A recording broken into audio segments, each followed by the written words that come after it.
the Stinky Popcorn Boys. We watch movies and eat popcorn. And you're stinky. Hello. We are the Stinky Popcorn Boys, three boys talking about movies and how they made us feel. I am Patrick Basketball, and I snorted the horse cocaine. I am John Gilardi, and my voice is the white voice everyone dreams about. And I am Christian Ames, and my hooves were made for walking, and that's just what they'll hoof. And one of these days, these hoofs are gonna trot all over you. Hell yeah! I just came up with that on the fly. So I really hope that anybody who was here to see it has already seen the movie. Yeah, because we have you're about to hear it from the horse's mouth. Yeah, because we have now a minute in have ruined it. So please go watch the movie before we ruin it even further, and then come back to us because there's a moment. I should hope anybody listening to this has seen the movie. I know. I'm just still gonna play it like again. We're talking about the movie. Sorry to Bother You, Boots Riley's film, a modern fairy tale about the dangers of capitalism and also how the world is crazy. Horses. Yep. I'm gonna give you 5 seconds. Christian, just sing some some stuff. Just go ahead and get out of here if you haven't seen it, because the feeling of the moment that we are ruining is great, and I don't want you to not have that moment in your life. So just scat for us a little bit, Christian. Do you want some scat? Okay. Skibbity-doo-wop if you haven't seen the movie. Doo-ba-dee-dee-bop-ba-doo. Stop listening right now and go watch the movie. Bop-ba-dee-ba-doo. We're gonna spoil it for you now. Doo-ba-dee-ba-da-boop-ba-da-ba. Okay. All right, let's officially dive in. Boom. To Sorry to Bother You. Sorry to bother you. You want to give us a little synopsis, John? Yeah, sure. It stars Cassius Green. I'm blanking on the actor's name, but he was in Get Out. Lakeith Stanfield. Okay. He's also in Atlanta. Yep, and the Whodunit movie, the recent one, Knives Out. Oh yeah. So he's making the rounds, and he's in a lot of good movies lately, including Sorry to Bother You, which is a movie about Cassius Green, who he plays, and he needs a job, and he gets a job doing telemarketing for a company, and just things get weird. And if you watch the trailer, you'll see that it's interesting. It kind of already has an interesting hook in terms of the trailer in its fantasy kind of world, where he's working at a telemarketing company. He's having a hard time selling, and then so this grizzled vet next to him says, "You got to try your white person voice." And so Patton Oswalt does the white person voice for Cassius Green. No, it's David Cross. Slight correction. Sorry. Patton Oswalt does. No, yeah, Mr. Patton Oswalt does Cassius. For Danny Glover, it was Here we are. What's his name? Here we are fighting again. I don't like it when we fight. Either way, so they have voiceover from actors doing the white person voice. Very white actors. Like I would say, yeah, they are the whitest actors. So that's kind of the humor, and then he starts crushing it. He starts like just kicking ass, selling, and he moves on up. And it's kind of this leaving your friends behind and dealing with success and how you change and all that. I don't know how we want to talk more about the movie, but or how do we just jump to the end and talk about how it progresses, or how do you guys want to? There's a lot of great this? Themes in this movie. Let me say I have a how this movie made me feel. It's in the intro.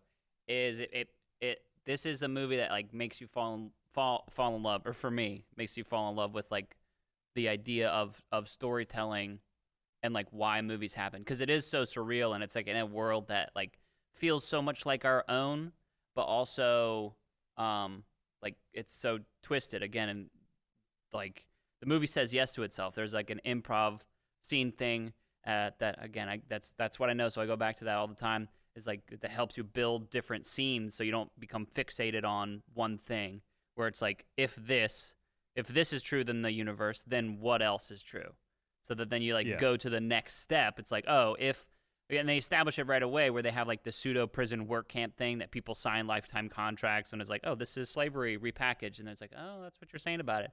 But they very successfully say yes to theirself within it, and are like, all right, if that's true in this universe, and it's like validated, and everyone's like chill with it, and like, or not necessarily chill with it as like kind of like as the big thing in the movie, but it's like it's something that's real, and you know what else is true in this world, you know? Yeah. Amen, I dude. mean, shorthand is in the lore of this podcast. It has some similarities to the stupid gun movie, Guns Akimbo. Oh yeah, in terms of that familiar but not world where it just kind of keeps. But it does it better. Yeah. It This does is way it better. way It does it better. so What much my better. favorite thing about this film is that it captures racism, sometimes even in as little as like micro transgressions of racism that a lot of white people wouldn't even sadly wouldn't even label racist, and paints it through a zany, hilarious lens. But there's so much real shit in here, and you're laughing and like going, "What the fuck?" for most of the movie. But by the end, you're like, shit, this is like there's so much realness in Yeah. I this think movie. it calls attention to those things that you mentioned in an absurd way. So the absurdist Yeah. humor, I think, reflects on the absurdity that these are racist things happening today. So I think like Yes. that's why it connects and works, and maybe would help some people realize some things that. Dude, one of that my are one of my racist. favorite moments going off that is when Army Hammer, it's in the trailer, and he just grabs Cassius and he goes, "You are awesome." And it's so like he's trying to be nice, but it's so condescending, and Yeah. it's just like his character. First of all, Army Hammer was fucking hilarious in this. So good. But just that condescending, like, micro transgression racism that like a lot of white people don't even see.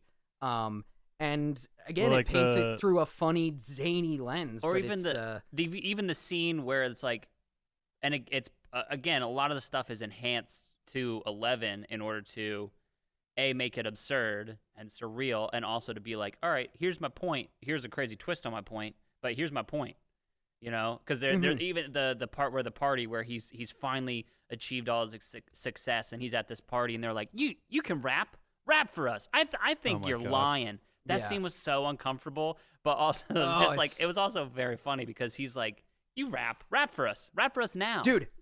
Okay, Lakeith Stanfield. Speaking of uncomfortable, his face throughout this whole movie is always full of dread or sadness, and it takes you along for the ride with him. He's either He's so like good at that. he's so good, and he did the same thing in Get Out when he said the titular phrase of the movie. Yeah. He just always has that look of like, fuck on Well, his face. character in Atlanta even is super subdued, like Yeah. stereotype. So he has to rely on really subtle styles. So I mean, I really him and I don't know. I think like he's really coming across, or what's the word? He's really blowing up. I want to see him in more stuff because I think the subdued kind of acting thing. I mean, it's good acting, I guess. I No, don't it know. is, I and want to see a good. yeah. I want to see a good actor act more. I guess. But is what because it comes down to. and I think too, one of the things that's important about like Keith Stanfield and how he does his stuff is like even like in like Atlanta where he's like subdued and zany and weird, it still comes across as real, and like there's so much that you're seeing on his face as he's not saying anything. Like I from like the opening of season 2 in Atlanta where he's like making pancakes or something like that, and he doesn't say any words, but you know the conversation that happened before, and that this whole movie, Cassius Green through Lakeith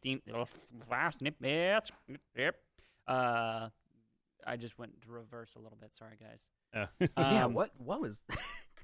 He's bringing it back. I was bringing it back so that I could start it, but yeah, Lakeith Stanfield, like the whole time, he's got, like you said, that dread because he's a man in a world who has no other options. That he's like, I don't have any choices. You know, I've got to do my best. And he ends up like he starts off lying. Like that's the first time we see him, so we know he's like doing his best, or best at being the worst. I don't know how you want to take that, but someone else talk now. Yeah, I mean, I guess like, do we want to start things we didn't like or things we liked? I don't know. Yeah, I think it's fun to jump in on that angle. Yeah, do it. go Do it. ahead. Take us away.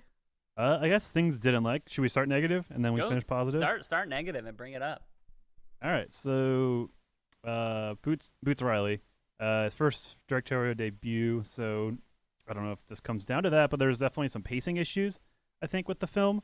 Mm-hmm. So I think that would be honestly is my biggest criticism of the film is the pacing issues. And you could argue that it's paced in that way for when it takes the absurd, like the real absurd turn, it kind of comes in when you're like, you just didn't see it coming because you thought the movie was winding down or you didn't know where the movie was going because it was dragging on. So I don't, maybe it is by design and maybe it helps the impact. I don't know. But either way, it does drag at moments. And I think with the B stories, you know, with Tessa Thompson, I love the character. I love Tessa Thompson, but it's interesting how they show the degradation of his relationships across the board when I think it would have been better to focus on maybe just his actual relationship instead of the one with his coworkers and friends. Or I don't know, like I don't know if I feel strongly about that, but I'm just trying to dig for a way that would, you know, trim something off of it so the pacing would be better. I don't know. You guys have any thoughts? I agree. I just felt going off that, I just felt it was a bit long. So I don't know, thinking back, I don't know what could have been trimmed down, but I just felt like it was a bit long. Loved all the beats. Loved the film as a whole, but it did feel a bit long. Also, like, and speaking as a straight white guy, this is kind of a real first world complaint, but just this movie is so full of dread and anxiety, and we're in the middle of a pandemic right now when we're recording this podcast. So it's a pretty bleak film. So that was my only other complaint, but it nails that anxiety and that like that discomfort so well. But that's really my only complaint, and just that it felt a little long. But it did, other than that, it did exactly what it needed to do. Also, Boots Riley, hip-hop artist, writer, directorial debut, that's bonkers. That's fucking bonkers to me. Well, he's been kicking it around for a while from what I heard, what I've gathered is like, I think he first wrote it like the first iteration or something like that in 2008. I honestly don't remember, but I know that it was a while ago, and they were like, no, we're not going to give you any money to do this. So then he like worked and toured for another 10 years or something and was like, all right, I'm going to just do it myself. And I think he's got someone else to sign on to get it, but it's like, it was definitely a labor of love, something that he'd been kicking around for a while. Definitely got talent on it. Awesome. I mean, he probably had to pay them. Like, I don't think they were doing him any favors, but he definitely got the talent on it to at least carry the project and get, in terms of crew, the other names on maybe. I don't know. Especially to something that specific, like to get people on board for something that like absurd and specific. 'Cause that, I mean, it's so specific and it's so thought out, which is like, you know, maybe it needed to get edited a little bit. 'Cause to talk about my negative thing is like, it kind of boils down to why, and this is like one instance of it, but it definitely, like what you guys talked about, definitely speaks to how I felt, where it's like, why did Tessa Thompson speak with, oh my God, I can't talk today. But why did she sleep with Steven Yeun? Like, it didn't resolve anything. I get why she did, but then she went back to Lakeith Stanfield, which is fine again, but it's like, why is this in the movie? Why is this important to Cassius Green's story? All it did was just made me feel shitty. Yeah. It was just like, his girlfriend slept with someone else. He doesn't know who, and he's at his low. He's not happy, and his girlfriend cheated on him, or kind of they kind of just broke up. It was like a soft breakup, and she immediately cheated on him, and like it just made me feel shitty, and it felt unresolved, and it didn't feel like. I think he was being a selfish dickhead, but I don't think he necessarily like deserved, you know, to be like fucking spited like that. Yeah. So it felt like just kind of made me feel bad about it. I'm gonna blast back because she supported Cassius during when he was just living in his uncle's basement, essentially, or garage. Not even basement. A basement would be an improvement. Just with his shitty car, can't find a job, and he's like. And he's kind of a bum. He treats her pretty bad, especially when he starts to like make money. He doesn't go to her show. He like skips out on it or something, I think. No, he goes. She just makes him leave because he doesn't like the art piece because it's like pretty. It's pretty. I mean, I don't blame him on that. The way that he was like, wait, what the fuck's happening? Because her art piece is her like getting naked and having people throw shit at her and shame her. But that's her performance, dude. That's her piece. If he can't know her, how long has he been dating her? I mean, presumptuously should a know while. her, And he he should should know her art And I style, think the her thing del- is, like, her- he made her his clothes. choice. Like, he showed up late. Like, he went to the thing, but he did the work function first because that's the most important thing to him. So it's like, he made his choice. And again, I don't know who I'm in defense of here, but I just don't think that she should have gone back to him. Like, I think she should have been like, that's great, you're still my friend, and I'm glad you came to your senses, but, I fucked Steven Yeun, and that's, like, where I'm at now. Like, it just felt like it minimized her by having her take power in, like, a weird way. Like, True. listen, do your thing. She can sleep with Steven Yeun, which I apologize if I'm saying that wrong, but, she can do that. But it's like, if with her going back to Lakeith Stanfield feels like, I think the issue is it just I don't didn't know. come around. Like, why did that happen? I definitely Because doesn't in a Cassius storytelling forgives her, manner. right? Doesn't he forgive her pretty He's quickly? just kind of like, oh fuck, that blows, and then that's it. and then it's And chill. then they're Yeah. kind of like they're in that weird limbo stage as they fight the man, fight against the corporate greed, and then in the end they're together. We've come around where they're back together in the garage, So that's just there's no satisfaction there, and then spoiler alert, something happens to. yeah, I don't want to talk about it until we talk through it. yeah. But then spoiler alert, like he becomes permanently fucked up, and like so what's the resolution? Like I'm guessing she's gonna love him ultimately no matter what, but it's still like the normalcy. She's gonna that love they- a part of him, Yeah. a very large part of him. perhaps. I But, don't know. But that normalcy that we were supposed to have come back to, and the normalcy we got to like in terms of the relationship status, we got to that point very unsatisfactory. Very unsatisfactory. It know what I'm trying to say. definitely, it And definitely then it suffers. yanks us out and makes it shittier, the situation. So again, it just hits home to what you said earlier, Christian, about how it's depressing or it leaves you off, and that like, oh Yeah. man, It's definitely got an unfinished chord of like a melody where it's like you're like do do do do do, and you don't like finish it because again, which is, and I like that's sort of like talking about all of our criticisms is like I feel like that's the point, which is like it's tough. It's tough then to make a criticism where it's like I feel like that's the point because like Yes. very clearly this movie is like this is a piece of art. Where it's like, even if it's like a Roy Lichtenstein like comic painting, this is a piece of art where everything is meticulously in it. It could have done with some Yes. editing to make like a more cohesive like rise and fall story, but it's definitely like it's a piece of art. So it's like here it is, a piece of art. All this weird stuff, you can say that it doesn't make sense and is like thing, but there's a reason. Like I wouldn't be surprised if he was like, she is the mother of liberty, and her sleeping with Steven Yeun is how she accepts the blah blah blah of something, and it's like, okay, yeah, that makes sense. But I really would need to know your like big pitch about this in order for that to matter. And that's like not the only instance of it. That's just the main one that stands out to me in this. Yeah. Well, I agree with you. It does feel a little bit like unresolved.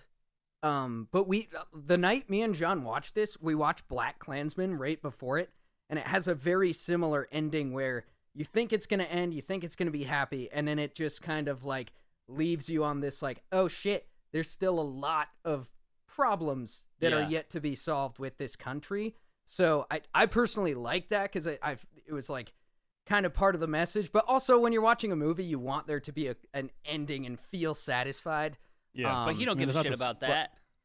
Yeah, that's not to say it needs to happen, Yeah. but Because it's like you're supposed to think about it. You're supposed to be like, man, I really fucking wish, black people got treated equally by the police.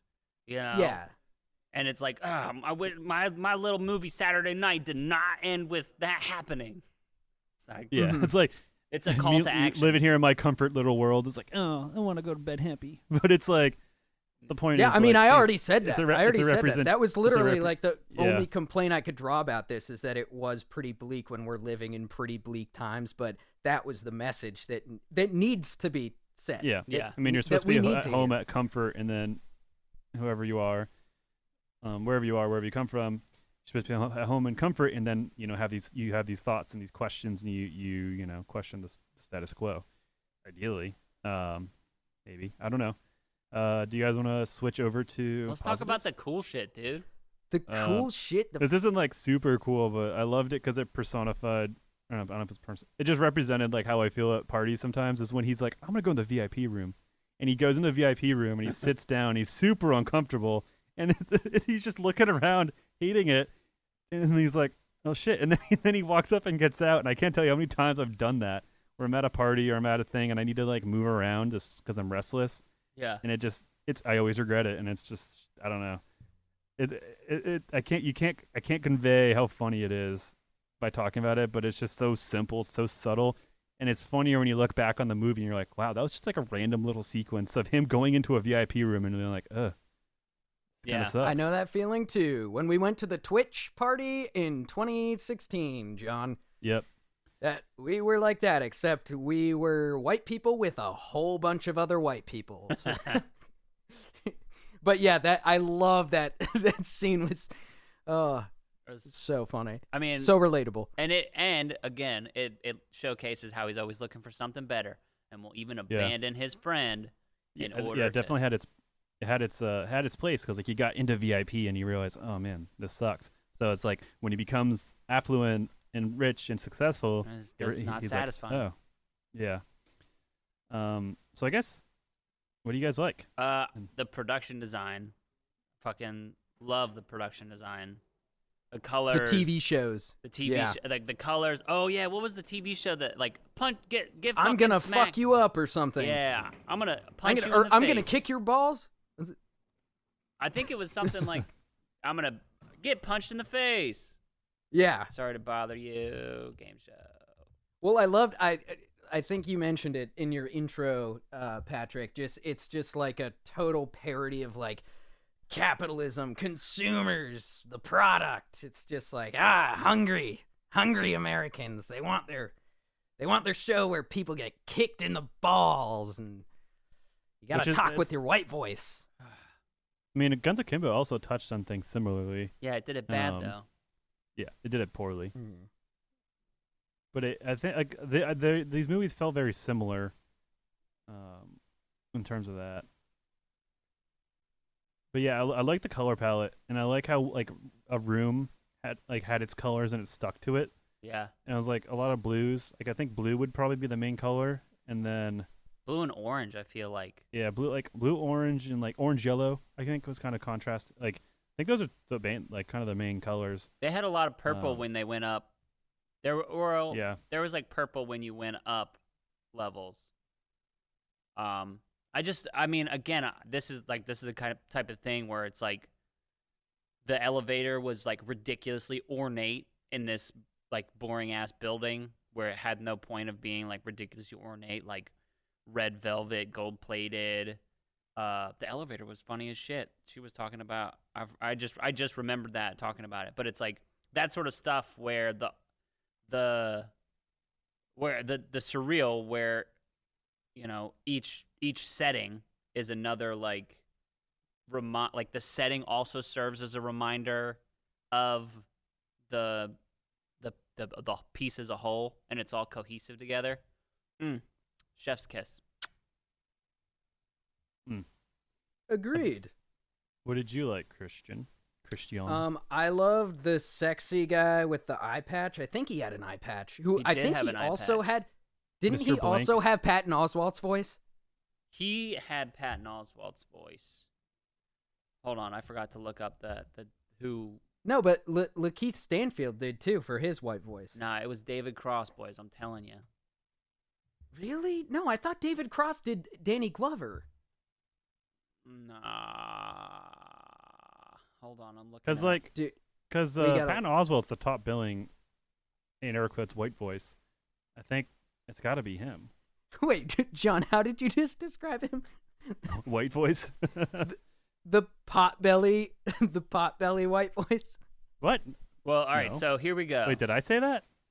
I Here we thought you go. said Patton Oswalt is the potbelly. No. I thought you said that. He- my he's the Discord lead, glitched. he's leading, but he's the leading billing. Oh, So I that thought you would said, lead. I thought No. you were calling Patton Oswalt the potbelly white Patton- voice. I mean, that makes sense. That's an accurate description. Oh, So Patton holy shit. Patton Oswalt is Mr. Blank's voice, his white voice. Oh. And then David Cross is Cassius's white voice. Oh, you were right. Damn it. know. I know. thought it was Patton Oswalt. Nope. Who was? Dude, And then also, I don't know. Did you guys pick up on this? Tessa Thompson had an artist voice. Did you guys notice that? Oh, so that when she was talking in her artist voice, that wasn't her. Yeah, that was Lily James. That was Dude. Tessa Thompson's. I noticed that, but it confirmed it for me when I watched this here. What was Danny Glover's white voice? I thought it was David Cross, but clearly I'm wrong. I didn't know Tessa Thompson. She must have had the best lip dubbing. I mean, it also kind of sounded like her voice. I was just like, I thought that Tessa Thompson was just doing a British accent for like that little bit, Oh, okay. but it turned out that it was Lily James. And I was like, hey, wait a second. There's an interesting thing too, because the eye patch guy, like, what was the name of the uprising group? Was the Left Eye. Oh. And he had his eye patch on the left eye, so he's turning a blind eye for his success or something like that. Oh, which dude, is I like love that. Such cool little stuff. I love the imagery of how Cash had the bloody head wound on for like half his time as a human. Oh yeah. And nobody acknowledged it. Like, clearly he's beaten and bloodied, and it's just like, it's uncomfortable to look at, but nobody fucking cares. They're just Yeah. making him get up there and rap and perform for them. It's like there's a lot of really good imagery. So my cool shit is the production design, saying yes to yourself, and storytelling, which I already talked about. Army Hammer being sexy and fucking funny, and also Dude, he's disturbing. so hot. Disturbing.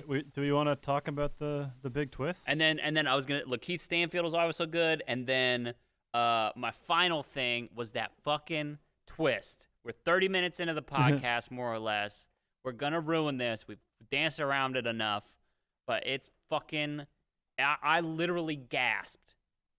I was like, Yeah. "What the fuck?" I was like, oh, what the fuck is that? Like genuine horror for a second. It's So like you don't let's- didn't expect that. So he's talking to fucking Army Hammer, and Army Hammer's like, "Yo, do some fucking cocaine with me. It'd be great. We're at this party. It's winding down." Lakeith Stanfield does some cocaine. He's like, "Great, great, great." They're like they're watching some sort of video, and Lakeith Stanfield's like, "I gotta use the bathroom," and they're like, "Just watch the fucking video." And Lakeith Stanfield's like, "No, I gotta use the bathroom now. Let's go." So he sends him down the hallway, and Lakeith Stanfield goes into this fucking room. And Army Hammer, in terms of his character, weird, uncomfortable character quirkiness, he gives him really bad instructions or really weird, subtle instructions he of the says- hallway. he's Super like- nondescript. I don't remember, but He would It's he at was the like, turquoise door. the turquoise but door. they're all green. They're like all different shades of green. yeah. Anyway, so he goes in. So he goes in, and it's like kind of like there's stalls, like it is kind of a bathroom, and there's a dude in there, and they're like, "Help me!" I don't remember what the thing was, but I remember he opens a door, and this giant person comes out. This giant humanoid object comes out and flops down onto the ground. with a giant cock. And you land on this giant horse penis, and like I was like, what the fuck? Because it just it's like comes out of nowhere. If this happens in the universe, then the fucking people at B are turning people into horses because horses are stronger. pretty much. Oh my god. And that's the big twist. And then so he goes back to Army Hammer and he shows in the promo video how they're essentially turning people into workhorses. And it's just he's like, it's a great idea, right? It's awesome. Like, this is so cool. Of like, course. Don't you agree? Horses are so strong. And then that's right, because his whole pitch is like, we need you to go be the horse Martin Luther King, because eventually, they're gonna be do an uprising, and we need you to like lead that uprising and placate it so we can work with them. Basically be our man on the inside. It's a 5-year contract for $100 million or whatever, something like that. Like, he starts to, it's like, hold on, you're gonna turn me into a horse? He's like, yeah, but what about the fucking horse penis? Because he's gonna have a horse penis. Dude, props to what was Army Hammer's character's name? Steve Lift. Dude, props to him for being so racist, thinking ahead that far. Yeah, no, what a guy. Hey, they're playing checkers. He's playing chess. Yeah, or 3-dimensional chess. Yeah. He's on a different level, dude. Yeah, I think so. John's girlfriend had seen this before. It was me, John, and a friend. We were all watching it. I'm pretty sure John's girlfriend was watching all of our faces right before that moment to see how we reacted when the horse gets revealed. Oh my god. It was like, and it's such a jarring reveal too. Yeah. Well, the movie's already weird, but it's like still grounded. Like, the weird slave corporation and the stupid game show are about the most you get taken out of it. Like, if you take that out of the movie, it feels like a regular world. So, with that said, even with those two weird, quirky things, it still feels like grounded. So then when you get hit with that, you're just like, oh, like, I don't know. It hits you so well. It's so good. You can't like recreate that moment. Yeah. Besides watching it the first time without it being spoiled, and I think that is what elevates the whole movie one point in whatever rating scale you have. It's just that experience of like, holy shit. And the absurdity. Oh, go for it, Patrick. No, well, and I don't think that it takes it's not a jump the shark moment. It's definitely something that's like, it makes sense within the context of, like, again, like I said, if this is true, then this is true. It's like, we've set it up, and they're all like little steps towards it, and then they're like, all right, well, you're ready. We're gonna take this big leap. Here we go, and it's there, and they've turned you into a equisapien. That's right. Oh, yeah, that's right. That's they have a terminology for it. They're equisapiens. Equisapiens. Come on. Yeah, it was. It reminded me a little bit of like the absurdity of Cabin in the Woods. How all this horror stuff is being operated by this like lab underneath the ground. Talking about Cabin in the Woods right now. Spoiler alert.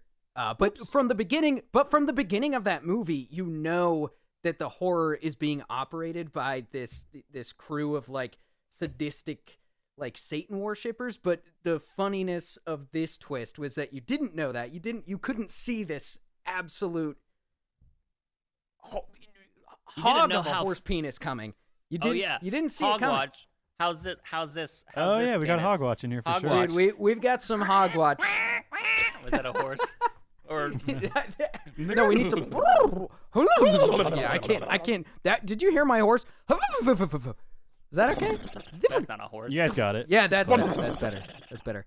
Yeah, Hogwatch this week gets a 13-inch out of 10-inch on the Hogwatch scale. I mean, but It's a at hog. what cost, though? At what cost? At what cost? Well, so You're gonna fights the kill man. somebody with a hog like that. Yeah. So like he realizes this thing and he starts trying to take down the man, trying to protest it. And honestly, I watched this movie, full disclosure, I think about 2 months ago. So I'm actually blanking on how it ends, in terms of like that resolution of the conflict or resolution. So what is that again?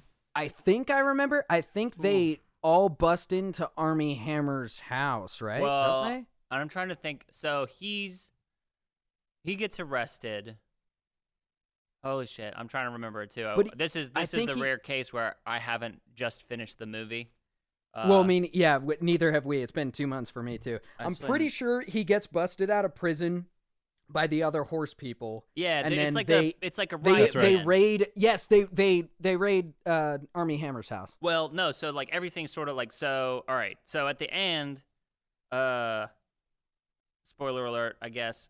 Fuck, I don't know. Blah, blah, blah, Doesn't blah, matter all at this over. point. But at the end, they've done their final like last stand where they like kind of showed it to him. They like had like fake people in the crowds, and they did a great job, and like they Moriarty'd the shit out of them. But like Keith Stanfield got put in a riot van, and then he was like, "Oh, all is lost" moment, and then out of nowhere, the Equisapiens have risen up because they saw him like being like, "Hey, stand up for yourselves" or something. I don't know. They have media somehow, but they stand up, and Forrest Whitaker is the first Equisapien, and is like, "Hey, keep fighting the good fight. We're free now, I guess." Would they get Forrest Whitaker to just voice the Yeah. the? Oh, God. They put him in the body too. He's like, "Listen, I'm gonna be playing this giant horseman. I wanna have this giant prosthetic dong." And they were like, "It's not as big as yours." And Forrest Whitaker was like, "That's unacceptable." So that was actually Forrest Whitaker's penis. I'm reporting it now. Definitely. Oh. Yeah. That's we need to get some Forrest Whitaker got the hot movies scoop on here. this podcast just for Hogwatch. But and then like life goes back to normal, but like a little bit better, because and then he turns into an Equisapien, and then they storm Armie Hammer's house, and then they're like, because Armie Hammer's like, "Hey, there's a cure. We'll turn you back into a human after 5 years," which is like, I don't, all this stuff about people transforming back and forth. It's like, what would that do to your body to go from being 8 foot tall to and like stretched out and like huge to then being normal sized again? Like, there's no going back. Your bones, that's not how it works. But also, it's a piece of art. Yeah, there's definitely the transition to the horse is another thing in terms of how did that happen. Yeah. But yeah, so that's the end. That's the end. Is like he's turned into a horse, and But he kind of relishes it. I think Yeah. he's ready. He's don't ready think to own it. And he doesn't relish it, but he's like ready to. He becomes the Martin Luther King of the horse people, just like Armie Hammer wanted. But I mean, there's only like 7 Kind of of them, right? wanted. He kind of won. No, Which is- I think there's more now than that. I just thought of that. Well, no, I just thought of that. Yeah. That is kind of sad. What if Armie Hammer did win the whole time? That's even more bleak. Fuck. But at what cost, though? Christian walks off the podcast. He's like, "I'm fucking out, guys." Damn you, Armie Hammer. You handsome son of a bitch. At least he's got that giant horse cock. I was thinking maybe Armie Hammer would get a little bit of that horse cock justice by the end, but I mean, that's just me. Somebody cut me That'd be off. pretty brutal there. But Somebody cut me off. Doop, doop, doop, doop, doop, doop. No, no. so like Christian briefly touched on it, but in terms of movies that, I mean, there's subverting expectations, and then there's just a complete like hitting that wall, like that twist.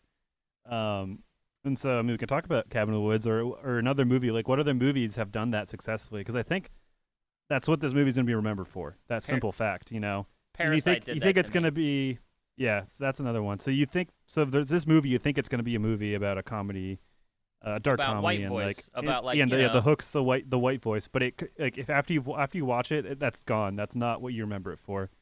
So anyways, what other movies are like that? So there's Cabin in the Which- Woods, Parasite. I don't think South Cabin in Korean the film. Woods falls in that. I No, don't. because like I said, Cabin in the Woods, they kind of set it up from the beginning that it is a True. quirky thing, but the allure is there of that like twist. The Sixth Sense, because Bruce Willis was dead the whole time. Well, we're just I'm talking kidding. about great I'm kidding. twists. No, I was kidding. I No, I'm think- trying to think. I I'm trying to think of other. Us, Yes, Yeah. Us. because I talked about that on a different one. It's like I recently rewatched that, and then knowing that she, I think kind of like the question is like what the rewatch, like does it change? Does it kind of become a different piece of art or different fucking movie if you watch it again? Like Shutter Island, I watched Those are the- again. and was like, And does it "Oh." change it? Yeah, it totally changes it because you're like, now you're watching Mark Ruffalo do his thing, and it's like, oh, they got different things on it. It's very interesting. Those are the best movies that you I would rewatch, say and it's still a brand between- new experience. Yeah, I It's think like- that's so much value there in terms of just content and rewatchability. But see, like those are, I mean, that has to do with rewatching, you know. And I don't know how much you would pick up or build up to and say, "Sorry to bother you" on a rewatch regarding its twist. Yeah. Um, Yeah, I don't know how much I think it changes honestly, it. Parasite might be a great comparison Yeah. because it's very subtly hinted to with like just the maid. I guess there's a few subtleties about things she's done with her husband in the basement. Barely. then- They're like where there's Yeah. like, oh, she eats enough for 2 people. Like, Yeah, that like that's it almost. And so when we see that they have this bunker and you're going down the bunker and you're like, what the fuck's down here? Like, what is this turning into? yeah. Like, I think that is more significant, that moment of what is this turning into, rather than whatever that it's a man down there. But that just those like that minute of dread of just like, what's going on now? Yeah. I think Parasite is definitely a good comparison. Yeah, I can't think of anything else that's like that. Like the third act is like, psych, because that's essentially, and I think Parasite does it better. I mean, No Parasite's offense. Academy In Award terms of film. pacing, I mean, that's- yeah. I think fucking in love terms that of movie. pacing, 100%.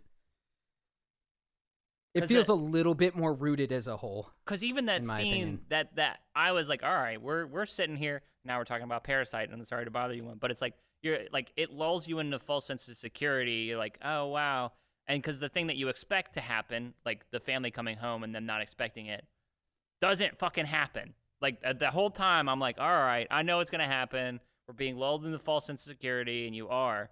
And the same thing happens with Sorry to Bother You to an extent, but it's really that one's much more. Sorry to Bother You is much more like incremental steps towards a big jump, whereas like Parasite is like, oh, we're succeeding. Here's a sharp left turn, and now we're in Chernobyl.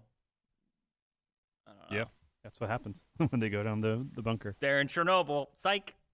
It's all the way in Russia. I mean, see, I don't think this has a genre of movie, or this is a genre movie, but it would be hard for it to become a genre movie or for it to become a recurring thing, because that's the magic of it. Is you're watching, I'm gonna throw out 50 films, and then that, or even 100 films, and then that 101st or that 51st, I don't know, whatever scale I'm going for, but is just like, it doesn't even just subvert, it just fucking pivots, you know, and it works so well because it only happens every 100 times or so.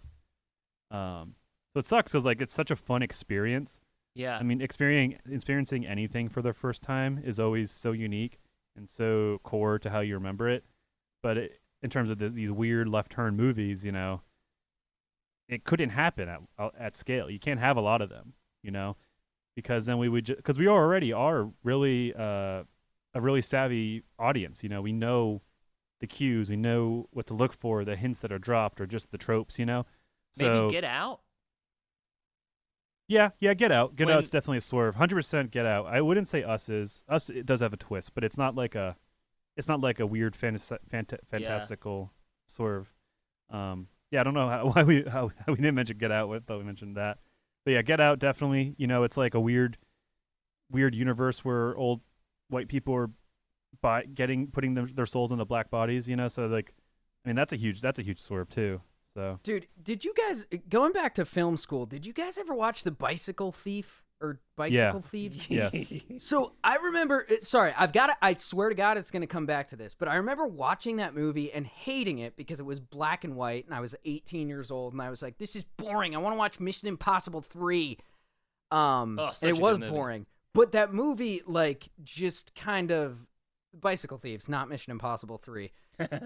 Stuff just kind of happened, but you're taken along for the journey with this guy who he counts on his bike to deliver bread or something, and his That's a bike whole gets stolen. film movement too, though. The Italian neo-realistic. Neo-realism, but what Yeah. I guess what I'm trying to bring it back to is like this film. It like a lot of classic films like Avengers and all the Marvel movies, it's the hero's journey. It's like a cookie cutter story. And I still love all those movies, but it like a lot of movies are kind of just I hate to say cookie cutter story because there's so many good movies out there that do kind of have that template, but like movies like this where it feels like things just keep happening, but it keeps you along for the ride. And it's like, and that's why this happened.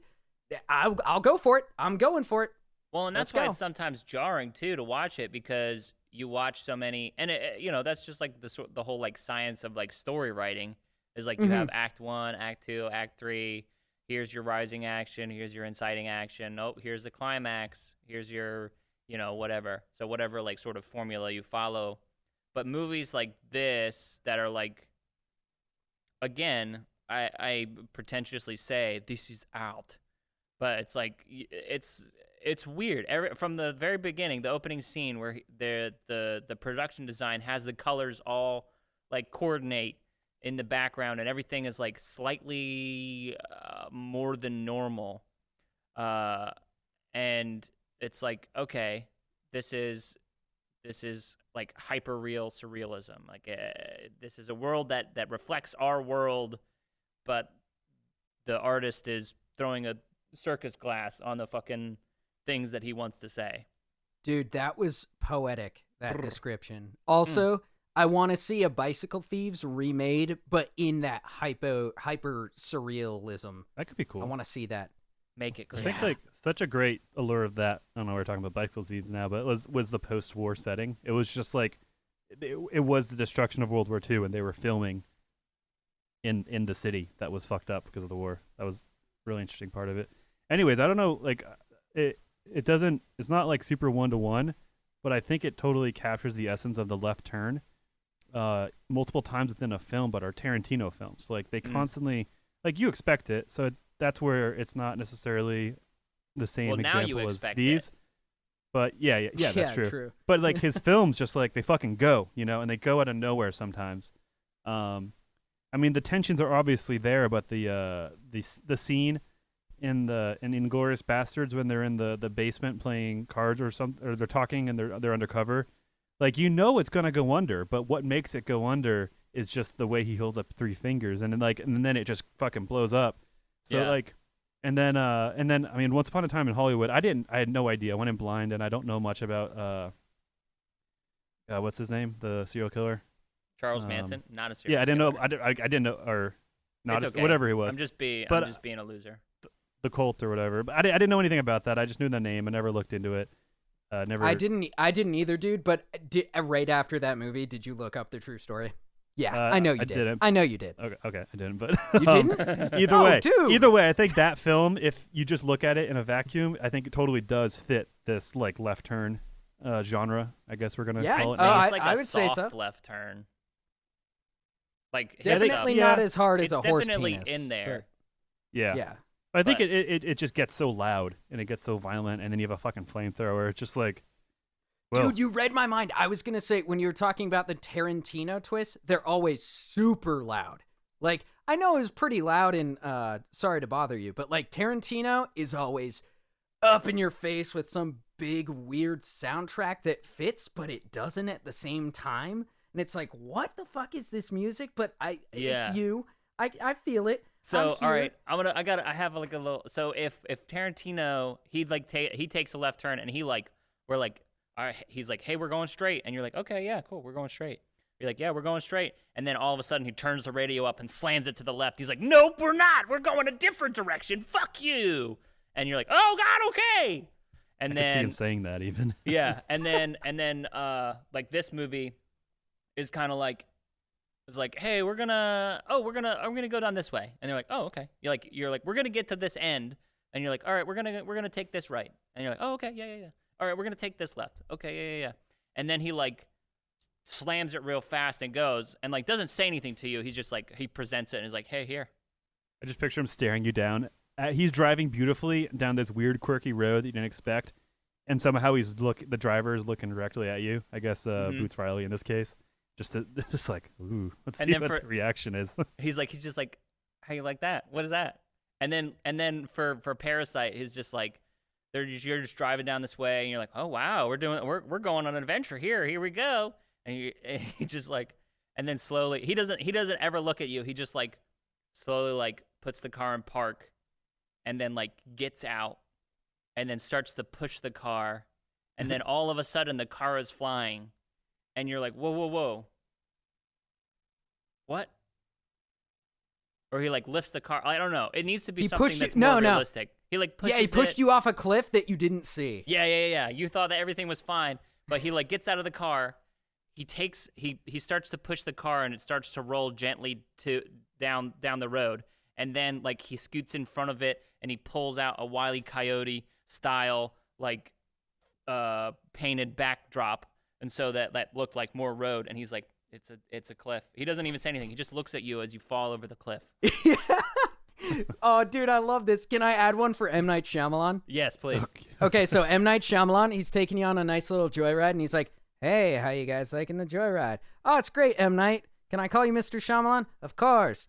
How's it going? How do you like this? And he twists the car really hard, but he hits a rock, and the car stops, and everybody's in the fine except for M. Night, who goes flying through the windshield because he didn't have his seatbelt on, and he tumbles across the gravel, and he gets up, and he's all beat up, and he's still alive. He's still alive. I'm not killing M. Night. And he gets up, and he's like, sorry, guys. And then he gets back in the car, and then he turns around, and he says, I meant to do that. How's that for a twist? And then we got Christopher Nolan, where you're just driving, and he drives you to a movie drive-in theater, and you watch his movie with him. And he just watches you the whole time. He holds your hand. And he's giving you unnecessary commentary. Yeah. How do you like this? Can I do anything else for you? And you're like, I don't really like this. Good. Tell me more about it. Well, do you guys have wait, Patrick, do you have your reviews for us, or not this time? Oh yeah, no, I got some reviews. Ooh, Actually, yes, I'm very curious about this one. I also, before we get to reviews, I have like a. Oh yeah. I just wonder if there's something, because I wrote like a short that was pretty similar to this, sort of. Again, it was a short, and it was a while ago, but it was inspired. I did like because I was. I'll just tell you, I was like 20 years old. I was looking for a job, and I was like trying everywhere to get a job. I was stubborn, and I didn't want to work at a coffee shop or fast food or whatever. And so I was looking for like a real job to make some real money, because I was like trying to move away or something, or buy something. I don't remember. And so I was scouring Craigslist, which is a place for real jobs. And I saw this job posting for a company called like Innovation Marketing or something like that. And the listing's like, hey, you got 40 hours a week, guaranteed, $10 an hour, guaranteed. I'm like, fuck yeah, I'll submit. This seems like a real job, $10 an hour. Fuck yeah, that's more than minimum wage. I'm hype as shit. They're like, we got you. That's some real money. We're going to get you. You got to interview, make sure it's a good fit. I go to the interview, which is like a conference room. You know how like office parks have like joint conference rooms that everybody can sign up for or whatever? Yeah. And I was like, okay, this is real. Okay, interesting. And so I get through the interview. I'm like confident. I'm feeling good. Like, yeah, I'm going to get $400 a week. They're like guaranteeing me. Like, it's like eventually I'll get salary. Oh my God, this is dope. I'm 20 years old. How did I fucking luck into this? And then I like go in to like read the agreement, like the contract. And I begin to like sort of doubt because again, it's like never like, what am I doing? Like they just talk in numbers and stuff. And they're like, what am I doing? So I get there. They give me a DirecTV Polo, and they say, you're going to be selling DirecTV at a folding table in a Walmart. And, but like just to examine that for a second is like, I was a random person in Walmart who's like accosting people as they're shopping for orange juice and eggs or baby clothes and diapers. I'm like, hey, would you like to sign up for this DirecTV package? Now, how many of you guys would like actually do that? None. I mean, I've been solicited like that before at Costco. Yeah. It's like, nah, man, I didn't come here to buy TV. You know, typically I don't give a shit seek about that this. out myself. Like, you know. But yeah, I went to a marketing program through my school, and they had this tight relationship with this company called like Red Ventures or something. Mm-hmm. And they did the same thing with DirecTV, but it was all telemarketing. Yeah. And they like had cool culture, and they had ping pong tables, they had a basketball court, they had like cool red branding. So that was something a with big thing DirecTV too, and these people, but I don't know. where it was like it was definitely like, oh, like I only get $400 a week if I make 4 sales, and then you only get sales if it's installed. But the guy who was the installer didn't have a car, and he like a DUI, and he can't train That's anybody an M. else Night twist. because he Holy doesn't have a shit. car. And but the thing that really fucking got me with is like on Thursdays we'd have like company sales meetings where it's just like a hype meeting. Like picture the worst like YouTube like, hey, build yourself up, bro. Where he's like, hey man, I'm calling you guys. I'm on a boat in Miami talking to you on my yacht. But remember, I started where you guys are. I started where you guys are, and I worked. You know, and I just got to give a shout, like, you know, he would like, it's not a sales meeting. It would be like, it's one of those where it's like, I was like, hold on. I've met What my the share fuck of is this? I've met my share of army hammers in my day. Yeah. It sounds like you had your army hammer there. Yeah. One of the dudes man. I worked with was sampled cigarettes. And, I mean, there's just I only worked there for like 2 months because it was a scam. And they were like, oh, you didn't make any sales, so you don't get paid. I was like, what the fuck? I'm here at Walmart from 10 a.m. to 7 p.m. wearing this stupid thing. And so I got bored. I started doing accents, like in voices and characters. I was doing an Irish accent this one time. I was like, oh, hello, I'm from Belfast. And this lady was like, oh, I'm from Belfast. And I was like, get the fuck out of here. Why are you What if here she in was just Wilmington, North fucking with you Carolina? too? That'd be even funnier. And then she I was just got faking the accent. fired. I got fired because this lady came up to me and was like, oh, what do you think that I should get? I'm really looking for more like internet stuff. What's your package with that? And she was like young, college-aged. So I looked at her, I was like, hey, listen. Charter has a much better just internet package. Like DirecTV is really all about like the channels and like TV and stuff. Like I think that you could just get a better deal if you guys just did internet through Charter. Oh, Patrick, and she was bad like, look. and she was like a secret shopper or some shit. And so they had me on tape and they fired me. She called me into the meeting to fire me. And they're like, you got to give us that DirecTV Polo back. I was like, okay. Oh, gosh. You want it now? And she's like, no, you can come back later. I was like, listen, I'm not coming back once I leave. So you can have it now or I can have it forever. She's like, well, I guess now then. So I took my shirt off and I walked through the office park shirtless. And that was like my blaze of Dude. glory moment. For sure. That's the ultimate sign of dignity. Hey, I was just trying to be honest with this girl. Like, I'm not going to be a slave to your company and Yeah. just suck, It's like, you guys don't suck fucking Army pay Hammer's me. dick. I'm going to be honest with these sellers or these And there buyers, was like, potential and there was buyers. like one time they were like, oh, we're a team community. And, you know, on Thursday evenings, we cut early and go to Wild Wing Cafe. And they went to Wild Wing Cafe and the boss lady was like, all right, I'll buy you guys nachos. And then she proceeded to eat like all the nachos. And I was like, I thought you were going to fucking like buy us a meal or something like that because we're over here slaving away in fucking Walmart for nothing. Dude, I gotta sounds like say the worst. that reminds me. I used to work catering at a hotel for like breakfast and like events and weddings and stuff. And me and my buddies used to pass the time when people started dancing, especially at weddings. Actually, only at weddings because you couldn't do this on a breakfast shift. Dance at We would go breakfast? up to people and try to say, like, when we were picking up their plates during like the food service, if we were delivering plates or picking up plates, we'd try to find old people and say the weirdest possible thing to them, like Rumpelstiltskin. And every time, every fucking time, they would just be like, thank you. It just shows that people don't fucking listen to you. They don't listen. They don't give a fuck. I'm trying to think of I Cut think to the like weirdest thing I numerous ever old said. people saying like a supercut of like, I think he just said Craig Wilson to me. I think that man just said Rumpelstiltskin, like just like a supercut of like all these. But it's like they don't I want don't to. know. They don't want to call you on it because they're like, oh, I don't want to look like. I don't know. Well, Like, one no, time, fuck you. one time, my buddy said Chewbacca, and the old guy said what? And then he said, "Can I take your plate?" Well, so how does I this just tie? remembered that do- he so you- pussied out. Well, he got focused listening now. But so does that tie into something you wrote, or Patrick? Oh yeah, or- definitely. I wrote like a short that was, again, it was like kind of similar. It was about a guy who sold something that nobody wanted, but through a telemarketing thing, and there was a disembodied voice who was the disembodied voice who was like the devil, but he was that was like sort of like the whole twist is that it's like you could go be a dentist or you could work at this. We're gonna like that was the the crux is that he was going to get a promotion. Again, it's very similar to some like the Sorry to Bother You, because it's like, oh, you guys did that. You guys did that already. He's like, I gotta see that one. Wait, have I seen this? I don't think so. It's just a script, right? It's Never just got a, past it's that. just a Oh, script. it's just a script. Oh, gotcha. Yeah. Because at first I was thinking about Abducted, because that also kind of had a weird twist. Well, yeah. But I fucking that love that. was the day, dude. That was the time doing weird twists and absurd shit. I love it. Yeah. I love it. You guys want some Sorry to Bother You reviews though? Oh, Yeah. give him. Here's a 1/2-star review. Fucking stupid.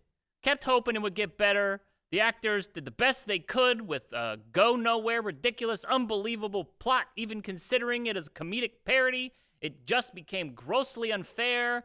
Depiction of race on all sides. And the economy, and can't even imagine what else the point of this farce was trying to impress. Do not waste your time if you have any level of intelligence. Huh. So, I don't want to get too racist here, but I feel like that guy drives a Ford pickup with Ford with Raptor, actually? with an American flag logo of the Punisher on the Ooh. back. All right. okay. That's what I'm picturing. I think that's the game now. It's like, I will read this and you have to tell me who the person is. You paint the guy. Yeah. Okay. I tried to suffer through this film because I kept hearing pro critics singing its praise, but ultimately boredom won out. I was forced to leave the theater around the 50-minute mark. Wow, Oh forced. man. He missed No, the big thing. I see this guy. I mean, I ultimately he's got some attention span issues, or didn't connect with him. I think this is on the scale of really bad reviews, kind of a fairer one, but I don't know. I mean, it's a 1/2-star review. He should. Yeah. If he didn't see the whole movie, he should have. I don't know. shouldn't have reviewed it. I don't know what you review it if you didn't finish it, but if you felt like that was something you wanted to share, Good for you. I don't know. In terms of can I the paint the idiotic guy? comments, this is on the lower end of the scale, I'd say. Yeah. Can I paint the guy? Paint him. He's a skinny white guy who he's not an incel. He's had sex with one girl and she broke his heart really bad at the end of high school, and then he tried to get into film school and couldn't get in, and now he hates any film that he can't remotely predict. That's Okay. him. Yeah, Yeah. I could see that. Next one, a 1/2-star. I'm not even sure this was a movie. That's it. All right. Well, It doesn't have to be conventional to be a movie, but I don't know. Here's I'm picturing a librarian, like a young, like they were homeschooled, and now they became a librarian, okay. and they're like about 20, like 1920, but Okay. they have like an old soul to them. That's what I'm picturing. Nice. Yeah. 2 points to John. Christian, Sweet. retroactively, each of yours had 1 point. Just an arbitrary rating system that I'm making up right now. All right. So you're tied 2-2. It's low budget, weird, genre defying, and will resonate with younger audiences busting their hump as a miserable job. It also serves as Boots Riley calling card for bigger films. Hopefully serves. So that's a good review. It's a 4-star review. Oh, cool. Yeah. 4 out of 5. Switching it up. 4 out of 5. Yeah. Sweet. Well, do we want to turn on what we gave it? Yeah. I gave it 3 out of 5 was my rating. And that's still to me that's a good movie. Like good. The pacing was an issue. And there's just a few beats like the Tessa Thompson relationship thing. And I don't know, like I guess I'm defending a 3 out of 5, but like a 3 is good. You know, it's a good movie. Yeah. No, Cool. I agree. I'm gonna give mine a 4 horse loads out of 5. And agreeing with John, the pacing was the biggest thing. I think whether that could have been something with the script or the editing, that was the biggest thing for me. But loved the messages in it. The acting was awesome. Everybody knocked it out of the park, and just Also, just for the fact that this is Boots Riley, his first directorial and writing debut, that I was just blown away by that.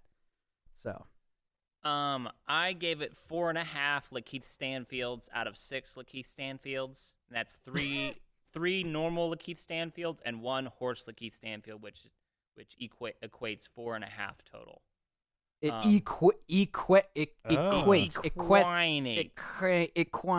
sorry, that was bad. Equinates. Yep, equinates. That Keep works. going.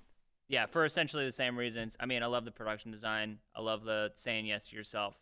But I don't know. There's just something about it that feels incomplete, even as far as like, oh, here, think about it, you stupid whitey. That's me.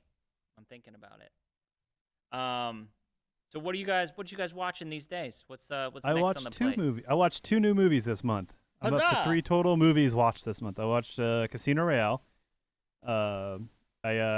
Months past, I got through all the Pierce Brosnan movies, so now I'm jumping into Daniel Craig Bond.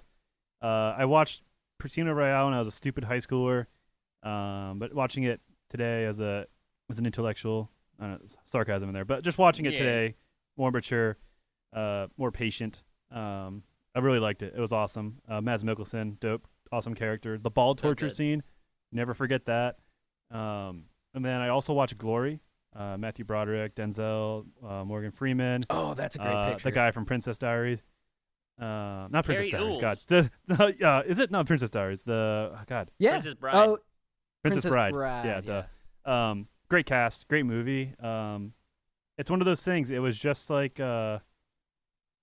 Hamilton, where I felt really patriotic watching it. It was awesome, and just like it was so cool. And Matthew Broderick's character, obviously, is like the portrayal of him was really, really well done in terms of being someone who's having so many internal battles, and it's so good. I don't know. I could go on and on. I think I almost want to do an episode on it because there's a lot Okay. that it relates to today. I would love to rewatch that movie. I with- remember watching it in 8th grade. 'cause Loved it. The Civil War is like kind of it always comes up, especially with the statues and stuff like that. And then obviously we have we did this movie, we did Hamilton, so like the kind of it's contemporary, and it's interesting to talk about and to look back on different things, Not only it's a film from 1989, it's a film about something in 1863, So there's so many different layers to look at it and compare what we're going through today, or what society is going through. I mean, I'm not going through anything. I'm, the straight white male kind of, hey, I'm over here. Recipient of all the.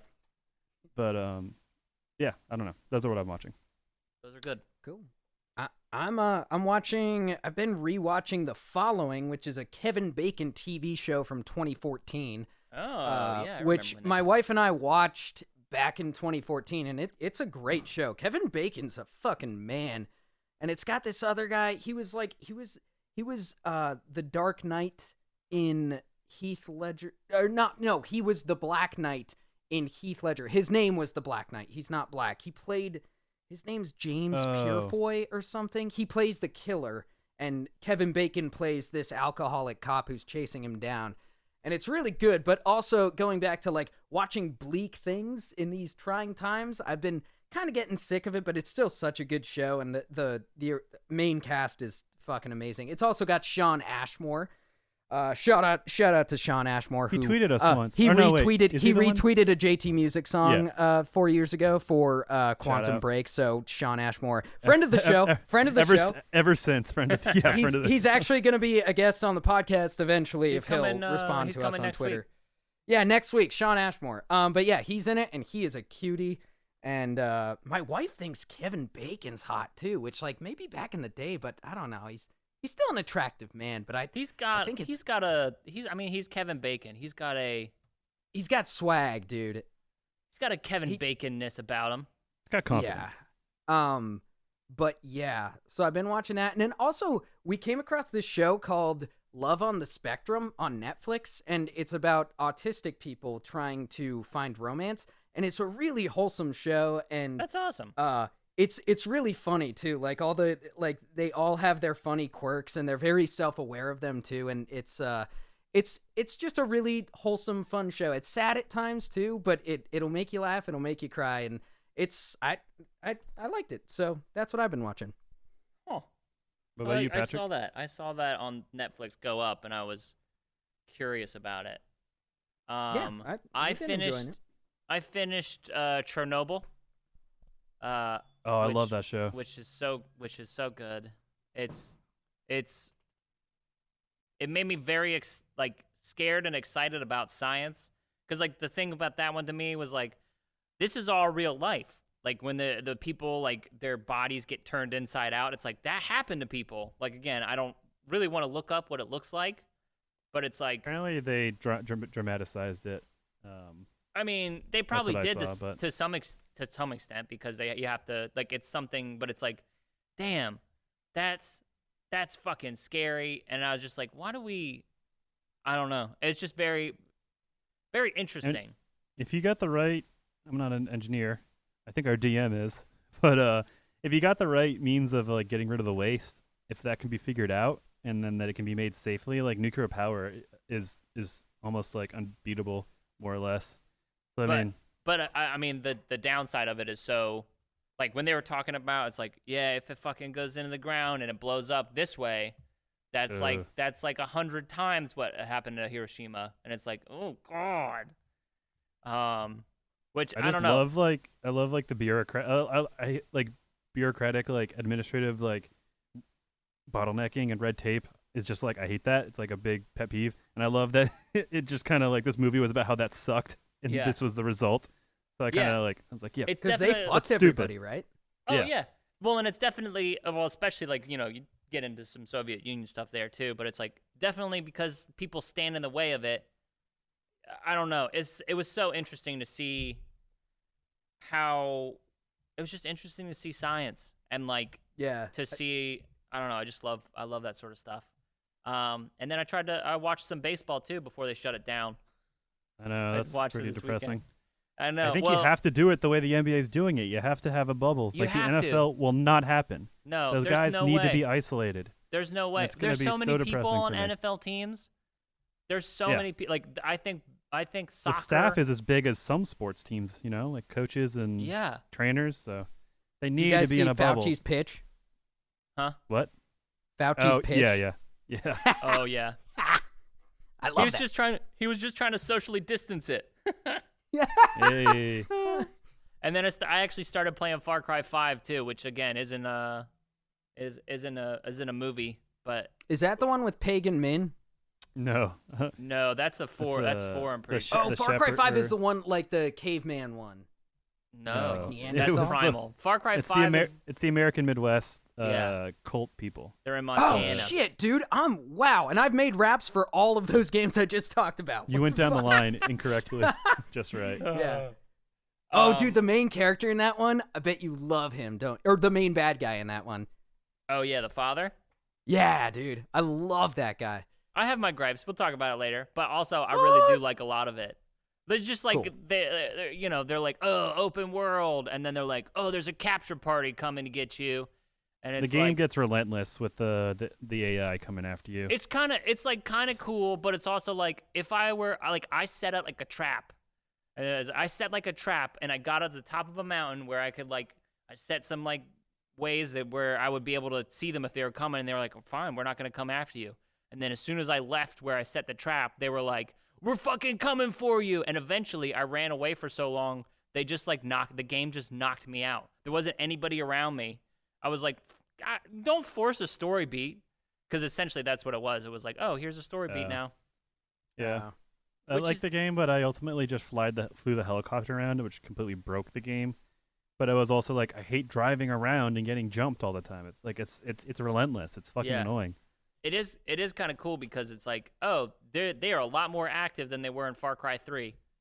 When that's the other one that I played that was like, you could kind of like, you could evade them and like hang out in the jungle and like hunt bears. Far Cry and stuff 3 was if you wanted. Peak Far Cry, more or less. Here we are talking about Far Cry. Yeah, let's get out of here let's get out of here. We're running long. All right. Hit us up on Twitter with that @StinkyPodcasts and tell us what you think we should watch next. Tell us why you hated this movie. Tell us why you hate us personally. Well, tell me. You know, you can come at me. I haven't had that. Tell us your favorite movie. Rate and review the Stinky Podcast wherever you get them. Yep. And we'll see you next time, guys. See you next time. And I don't know what we have for you next, but it'll be something good. we're not sure. And as they say in Greenland, that's a horse penis.